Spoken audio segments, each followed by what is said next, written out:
죽은 자를 살리는 하나님이라는 제목으로 은혜를 나누고자 합니다. 인간은 태어날 때부터 그 생명을 말살해버리려는 죽음과의 투쟁을 피할 수가 없습니다. 70에서 80여 년을 살아가면서 일시도 죽음의 그림자를 완전히 벗어난 적이 없고 천국에 가시는 죽음의 포로가 되어버리고 맙니다. 삶과 죽음의 경주에는 아무리 걸음이 빠른 사람이라도 결국에는 죽음에 지고 마는 것입니다. 그렇기 때문에 킬케고리 말한 것처럼 인간은 예외 없이 죽음에 이르는 병에 든 존재라고 말했습니다. 그런데 이 죽음을 격파한 분이 있습니다. 어떠한 인생도 격파하지 못한 이 죽음을 격파해버리고 사망을 철폐하고 승리하고 일어서신 분이 계십니다. 나사렛 예수님이신 것입니다. 하나님께서는 예수 그리스도를 통해서 오늘날도 죽은 자를 살리시기를 원하시는 것입니다. 그러면 도대체 어떠한 죽음들에서 하나님께서는 우리를 오늘 살리기를 원하시는 것입니까? 하나님께서는 여러분 죽은 자를 살리심으로 말미암아 견줄 데 없는 하나님이여 우리의 구주인 것을 증명하고 계시는 것입니다. 그러면 오늘 이 시간에 여러분과 나의 생애 속에서 죽음을 격파하기 위해서 오신 우리 하나님을 깨달아 알므로 우리도 사망에서 해방을 얻어야 될 것인 것입니다. 첫째로 우리 하나님께서는 죄와 허물로 죽은 우리를 살려주신 것입니다. 에베소서 2장 1절에 보면 너희의 허물과 죄로 죽었던 너희를 살리셨다라고 말한 것입니다.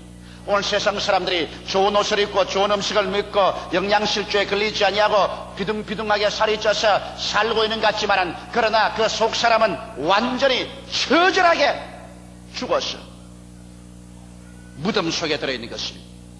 사람의 영혼이 왜 처절하게 죽었느냐?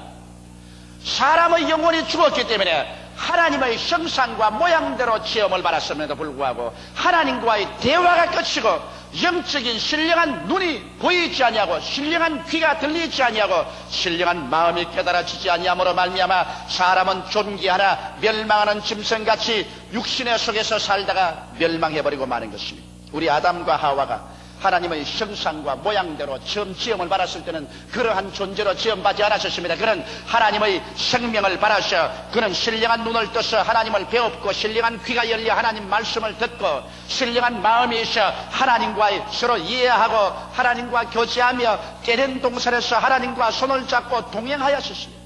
그래서 하나님은 아담과 하와의 친아버지가 되시고 또 아버지는 아담과 하와를 친자녀로 사랑하셨습니다.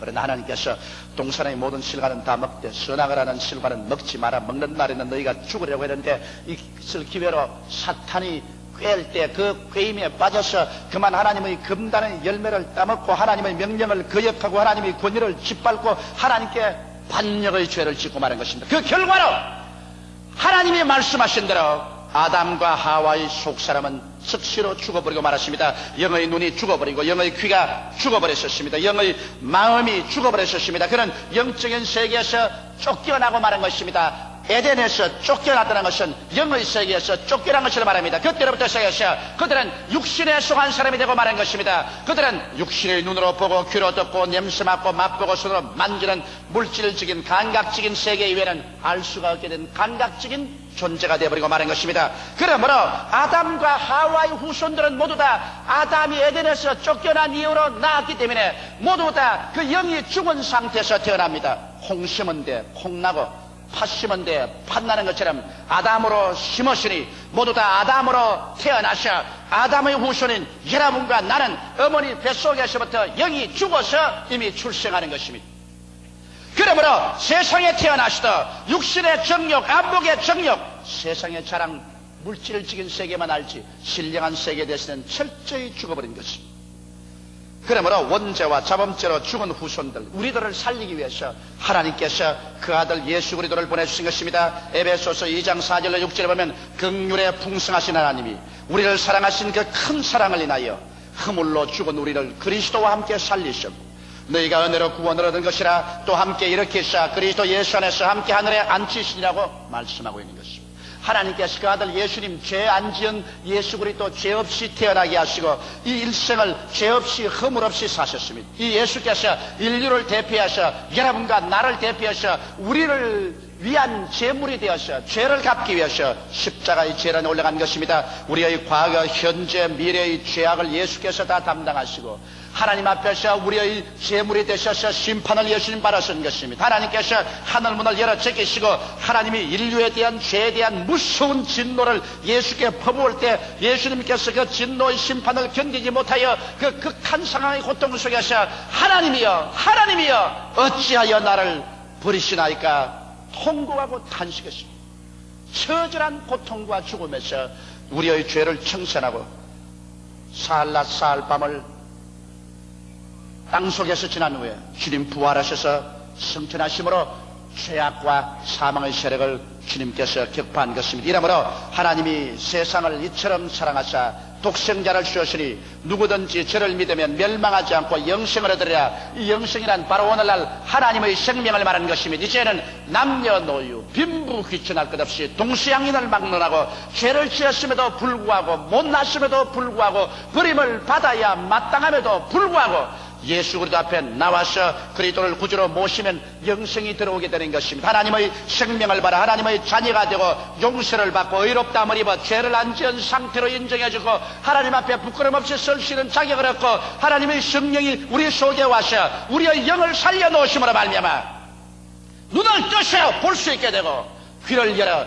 영음을 들을 수 있게 되고 마음속에 하나님의 신령한 세계를 깨닫게 됩니다. 이러므로 예수를 믿지 않은 사람이 우리를 볼 때는 도무지 우리가 도란 사람같이 보입니다. 도저히 육에 속한 사람은 알 수 없는 새로운 세계를 하나 발견하고 삽니다. 육에 속한 사람은 땅에 속하여 감각적인 것만 알지만은 이제 영에 속한 사람은 새로운 세계를 발견했습니다. 사람이 떡으로만 살 것이 아니요 하나님 입으로 나오는 모든 말씀으로 살 것이라고 말씀으로 살며 또 하나님 믿는 사람은 나의 여인은 믿음으로 말미암아 살리라고 한 것처럼 보는 것으로 행하지 않고 믿음으로 행하고 있는 것입니다. 오늘 우리들은 이제 잃어버린 아버지를 발견해서 우리 속 사람이 하나님을 바라보고 하나님을 아버지라 부릅니다.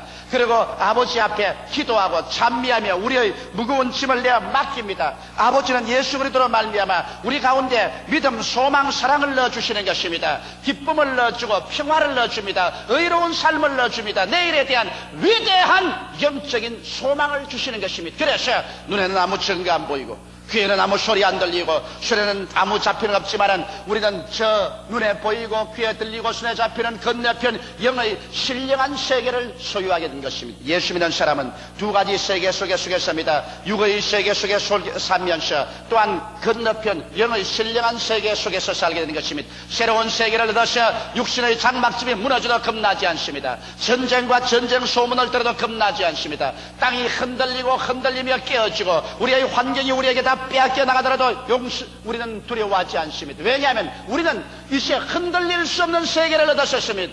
빼앗길 수 없는 세계를 얻었습니다. 사라지지 않은 미래를 갖고 있는 것입니다. 우리는 눈물과 근심과 탄식과 죽음과 이별하는 것이나 공연하는 것이 없는 위대하고 영원한 세계의 시민이 되었기 때문에 행인과 나그네와 같이 잠시 세상을 지나가면서 여러 가지 우여곡절을 당하지만은 두려워하지 아니하는 것입니다. 이것이 바로 하나님께서 여러분과 나에게 위대한 생명을 주신 연유인 것입니다. 하나님은 죄와 허물로 죽은 우리를 예수 안에서 한 사람 한 사람 살려주셨습니다. 오늘 예수 믿고 구원받았다는 이 특권은 여러분 세상의 어떠한 지위나 명예나 권세나 부귀나 영화로서 견줄 데가 없는 것입니다. 이러한 것은 잠시 있다 다 썩어지고 사라질 것밖에 없습니다. 모든 인생은 풀과 같고 그 영화는 풀의 꽃과 같다. 풀은 시들고 꽃은 떨어지고 마는 것입니다. 그러나 예수 안에서 얻은 이 영의 신령한 생명은 여러분과 나를 하여금 영원히 살고 영원한 영광 속에 들어가도록 해주는 것이므로 오늘 예수를 믿는 사람은 이로 말미암아 기뻐하고 감사하는 자 되시기를 주님의 이름으로 축원합니다. 둘째로 하나님께서 우리를 죽은 자 가운데서 살리신 것이 있습니다. 우리가 예수 믿고 하나님 품에 안겼음에도 불구하고 우리 인간은 인본주의적 아집을 가지고 하도 오래 살았기 때문에 이 인간 아집을 죽이지 아니하면 안 됩니다. 여러분 육신의 사람이 죽어야 하나님이 신령한 사람으로 부활시키는 것입니다. 이렇기 때문에 예수 믿고 난 다음에 하나님께서 일면으로 성령을 보내셔서 축복을 주면서 타면으로 하나님께서 시험을 당하게 하시고 환난을 당하게 하시고 고통을 당하게 하시며 막다른 골목으로 밀어넣고 불을 통하고 물을 통하게 하셔 여러분을 깨뜨리는 것을 여러분 체험했을 것입니다. 예수를 믿고 났는데 왜 이렇게 불같은 시험이 다가오냐고 탄식한 사람 되실 것입니다. 이것은 여러분과 내가 아집이 죽어야 되는 것입니다. 깨어지고 죽지 않는 사람을 하나님이 순종과 믿음의 신령한 사람으로 살려주실 수가 없는 것입니다.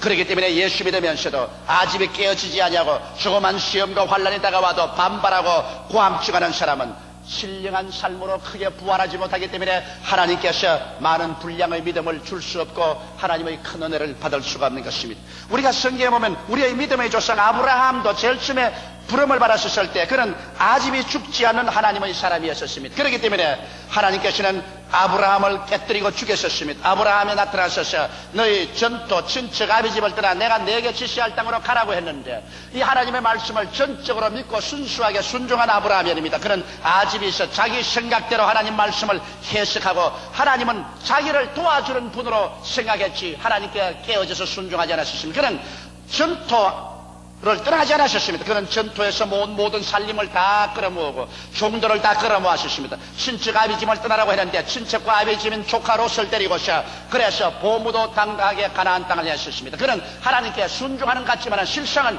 하나님께 순종한 것이 아니라 자기 아집대로 행한 것입니다. 그래서 하나님께서는 아브라함을 깨뜨리기로 작정하시기 때문에 가나안 땅에 오자마자 그가 당면한 것은 막다른 골목이었습니다. 하나님께서 저주하시며 기근이 다가오고 한발이 다가와서 산천 초목이 다 불타고 물 한 방울 없고 모든 짐승들은 다 굶어 죽고 모든 종들은 다 도망치고 먹을 것과 있을 곳이 없어 처절한 절망에 처했습니다. 그러자 그의 사례는 몸이 허약해지고 조카는 밥 달라고 울고 절망에 처했습니다. 그럴 때 거기에서 깨어졌으면 좋은데 아집이 살한 사람은 어려운 문제를 당하면 깨어지지 않고 끝까지 자기 수단과 방법을 사용해 봅니다.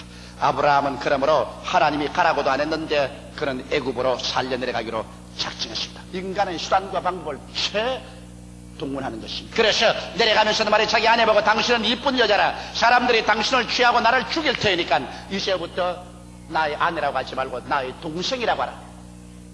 그래서 애굽에 내려가자 사라의 미모가 온 사람에게 알려지자 사람들마다 그것을 말했습니다. 그러나 아브라함 보고 오빠라고 하니까 그 소문이 곧 바로에게 들어가서 바로는 아브라함에게 신청하여 아브라함의 아내가 바로의 아내로 시집을 가게 된 것입니다. 자기 아내조차 시집을 보내고 난 다음에 그 다음에 혈혈단신 남아가지고서 애굽에서 사는 생활이란 참담하고도 처절한 낭패였습니다.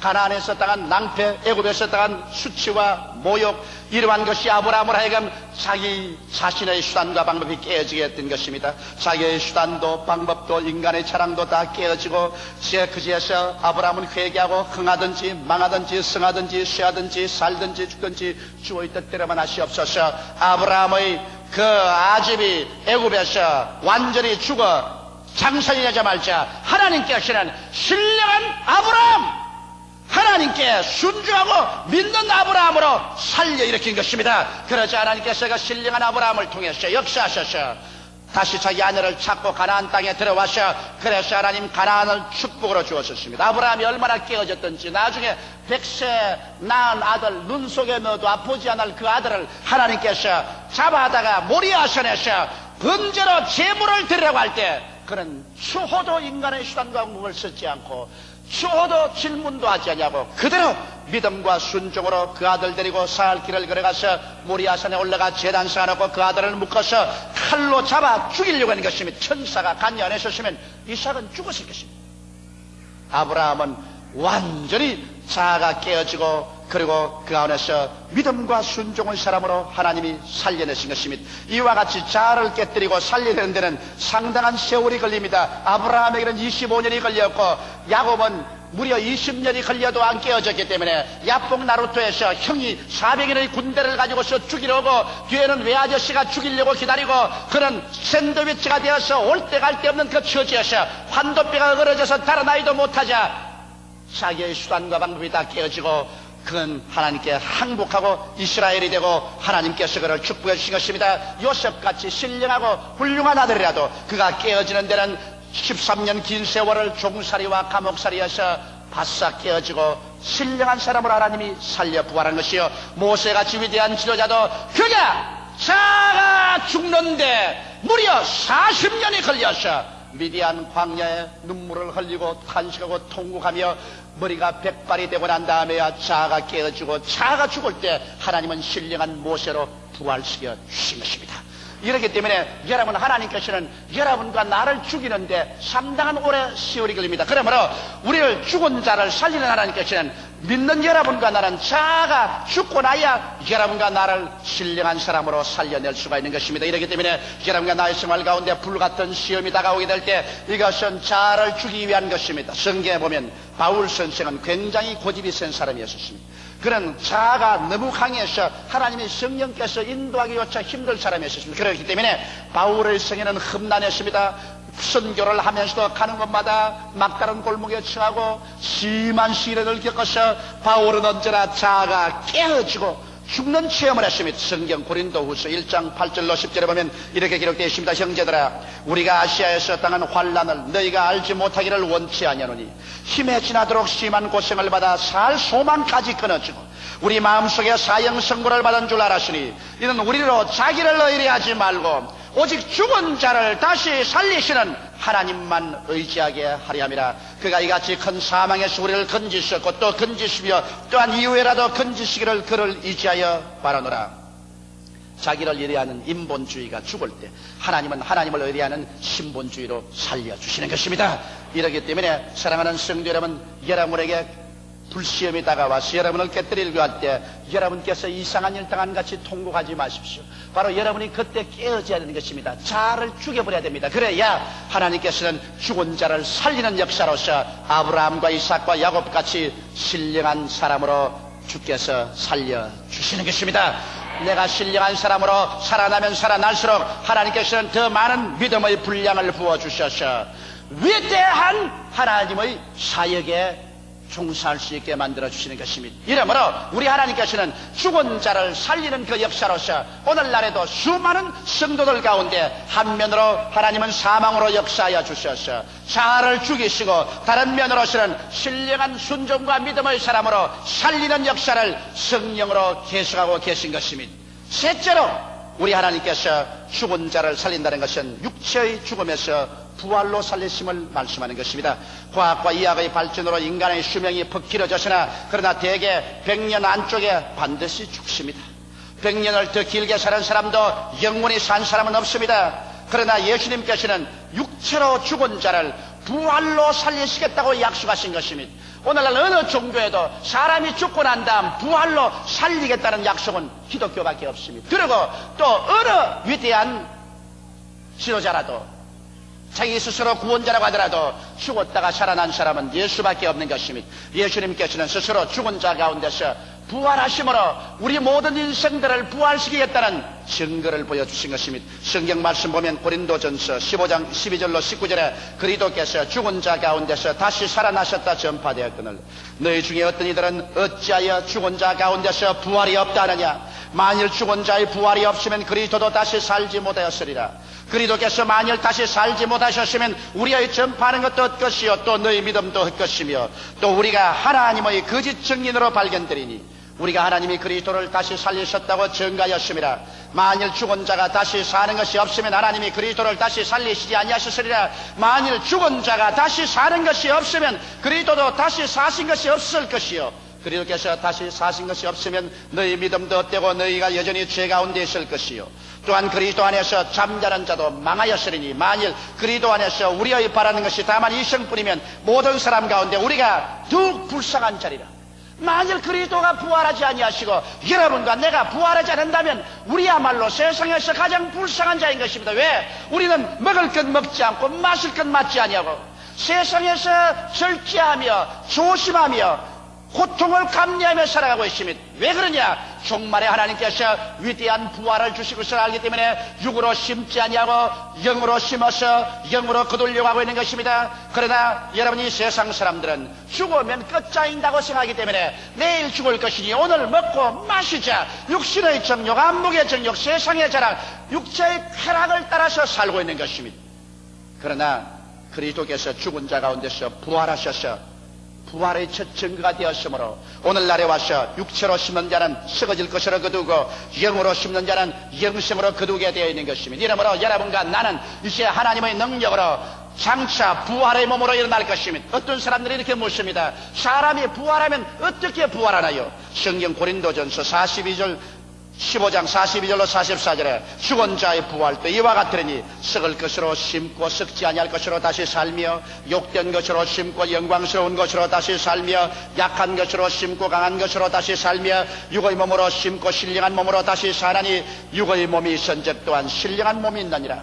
이러므로 오늘 이 시간에 여러분께서 육의 몸을 가지시고 계신 것처럼 여러분에게 하나님께서 신령한 몸을 허락해 주시는 것입니다. 그러므로 이 육의 몸이 심겨져서 신령한 몸으로 살아나고 추한 몸이 영화로운 몸으로 약한 몸이 강한 몸으로 죽을 몸이 영원히 살 몸으로 살아 일어나게 되는 것입니다. 이러므로 여러분과 나는 다 신령한 몸을 하게 될 것이요, 이 신령한 몸은 시간도 초월해서 번개같이 가고 싶은 데를 갈 것이요, 공간도 초월해서 어떠한 벽돌도 뚫고 그대로 들어오게 될 것이요, 그리고 이 신령한 몸은 이제는 죽지 아니하는 것입니다. 그리고 예수 그리스도의 형상을 닮아서 모두 다 그리스도의 부활성천한 33세의 모습으로 닮아 영원히 살게 되는 것입니다. 어떤 분이 하는 말이, 자기는 아내가 먼저 천국을 가서 아내가 천국에서 자기 오기를 위해서 기도하고 있을 것이라고 해서 내가 말을 했습니다.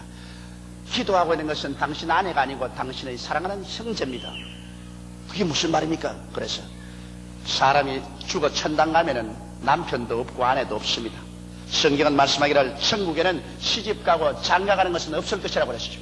모두 다 그리스도의 형상을 담아 하나님의 자녀가 된 것입니다. 그러면 이 세상에서 왜 남자와 여자를 지으시느냐? 그것은 하나님께서 자손을 많이 얻게 하기 위해서 하나님께서 하나님의 형상과 모양대로 사람을 짓되 남자와 여자를 지으시니라. 그래서 생육하고 번성하여 땅을 충만케 하라고 말하신 것입니다. 그러나 천국에 올라가시는 생육하고 번성할 필요가 없는 것입니다. 그렇기 때문에 우리 하나님께서는 모두 다 부활에는 그리스도의 형상을 달겠다고 말씀한 것입니다. 이래서 우리는 모두 다 하나님의 아들들로서 천당에 올라가면 하나님의 딸은 없는 것입니다. 모두 다 하나님의 아들들로서 지극한 사랑 속에서 삽니다.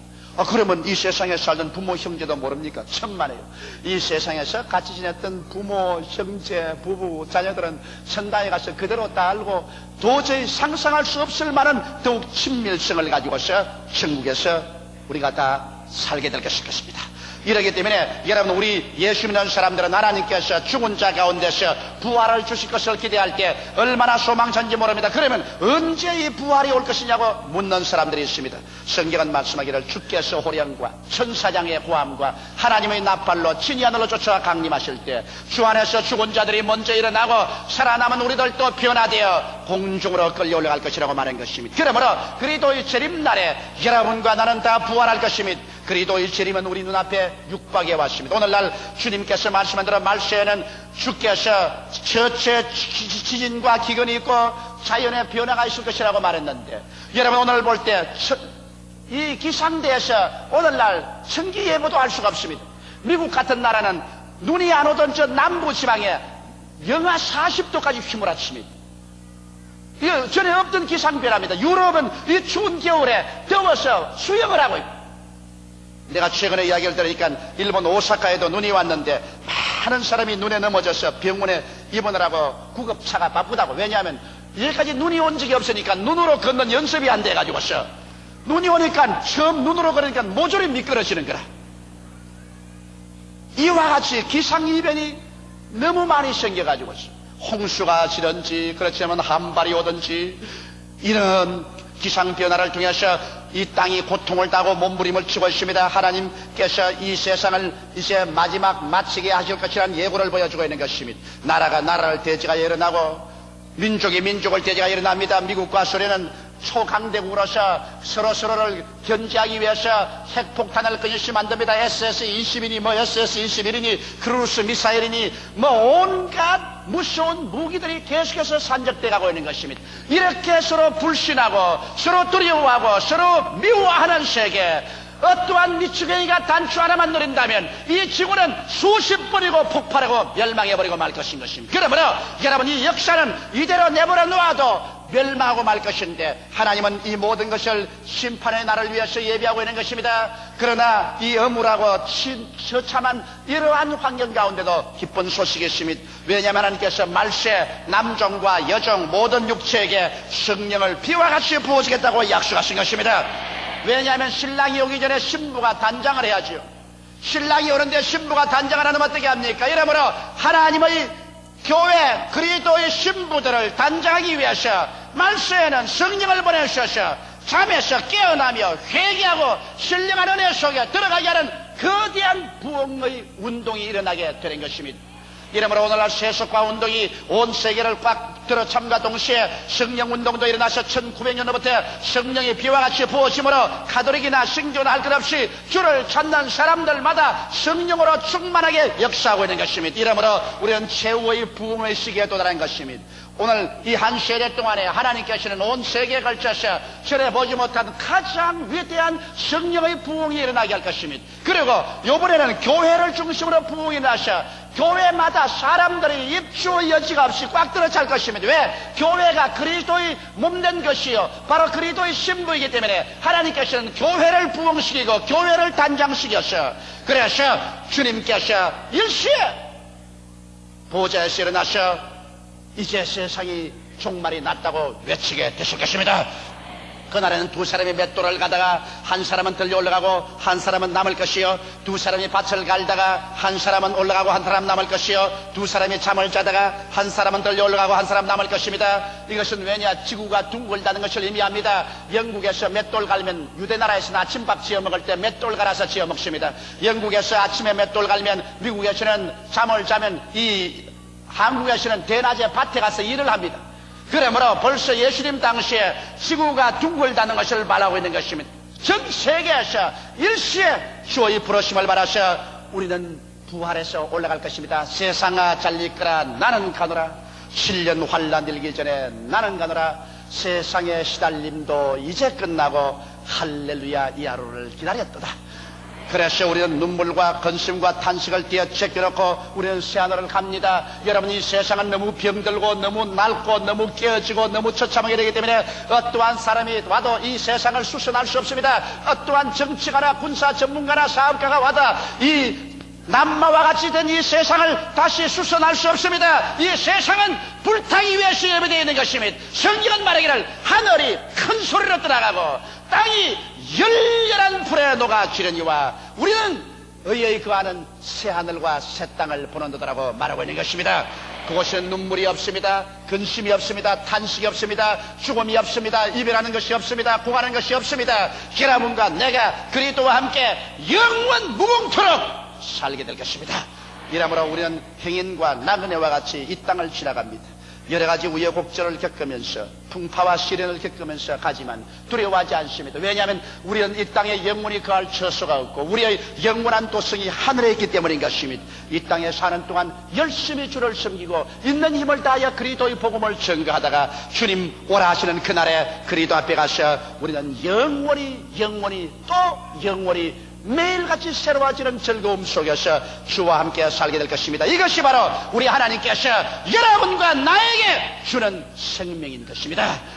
죽은 자를 살리신 우리 하나님께서 오늘 이 시간에도 예수 그리스도를 통해서 여러분의 심령을 살리고 여러분을 신령한 사람으로 살리고 여러분의 육체를 부활로서 영원히 살리기 위해서 이 시간에 두 손을 내밀고 여러분을 초청하고 있습니다. 수고하고 무거운 짐진 자여 다 내게로 오라.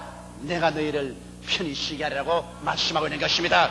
우리 주체하지 말고 이 예수 그리스도에게 뛰어나가서 우리의 현재와 미래와 영원한 삶을 내어 맡기는 여러분이 되시기를 주의 이름으로 축원합니다. 다 같이 고개 숙여 기도드리겠습니다. 사랑이 많으시고 거룩하신 아버지, 우리에게 이렇게 소망찬 하나님을 주신 것을 감사합니다. 우리는 다 죄짓고 불의하고 추악한 늑마 같은 인생들인데 어찌하다가 웬 말로 하나님의 부르심을 받았는지 말로 형용할 수가 없습니다. 하나님은 죽은 자를 살리신다고 했는데 이미 예수 그리스도로 말미암아 우리 속사람 살려주셨고 예수로 말미암아 우리의 신령한 사람을 살려주셨고 이제 장차 육체의 부활을 우리는 기다리고 있사옵나이다. 하나님 아버지, 우리는 날이 갈수록 소망차고 세월이 갈수록 기쁨이 넘칩니다. 우리 아버지 하나님이시 우리에게 절망은 없고 매일매일 더 밝고 맑고 환한 소망이 기다리고 있사오니 감사합니다. 아버지 산부 예배 출석한 후 이 성도들 이미 믿는 자들은 더 부활의 생명에 참여하게 도와주시옵시고 믿지 않는 자는 오늘 이 시간에 날에게 주 안에 들어오게 도와주시옵소서. 예수님 이름 받들어 기도하옵나이다. 아멘.